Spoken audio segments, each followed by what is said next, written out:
ስለ ጽድቅ የሚሰደዱ ብፁዓን ናቸው፣ መንግሥተ ሰማያት የእነርሱ ናትና። የማቴዎስ ወንጌል ምዕራፍ 5 ቁጥር 10 ጌታችን እንዳስተማረን ስለ ጽድቅ መሰደድ ብፁዕ እንደሚያስብልና መንግሥተ ሰማያትም ለእርሱ እንደሆነ ይናገራል።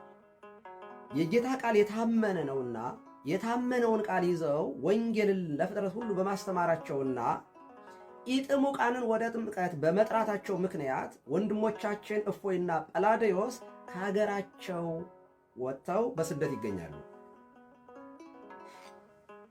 እነዚህ ልጆች ለመደገፍና ለማገዝ አገልግሎታቸውን ለማጠናከር በሚቀጥለው ዓርብ ሰኔ 6 ማለት ነው፣ በፈረንጆች ጁን 14 ቀጠሮ ይዘናል። ስለዚህ በሚቀጥለው ዓርብ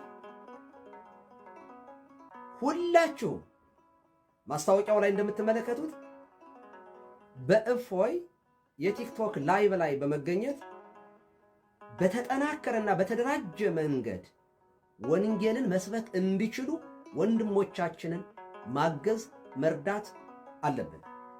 ስለዚህ ይህንን መልእክት ለሁሉም ሸር አድርጉ። ሁላችሁም ይህንን ማስታወቂያ እያያችሁ ሸር በማድረግ ቪዲዮ በመስራት ሁሉም ሰው እንዲመጣ በማድረግ ከጎናቸው እንድትቆሙ ለማሳሰብ ያክል ነው ዛሬ ወደ እናንተ ይመጣል። ይሄ ስለ ክርስትና የሚከፈል ዋጋ ነው።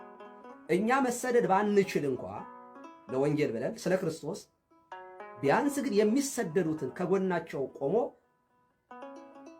ለወንጌል አገልግሎት መተባበር ክርስቲያናዊ ግዴታ መሆኑን ተረድተን ሁላችንም በዚያን ቀን በገንዘባችን፣ በሐሳባችን፣ በልዩ ልዩ አገልግሎት ከጎናቸው እንድንቆም በልዑል አምላካችን እግዚአብሔር ስም ጥሬን አስተላልፋለሁ።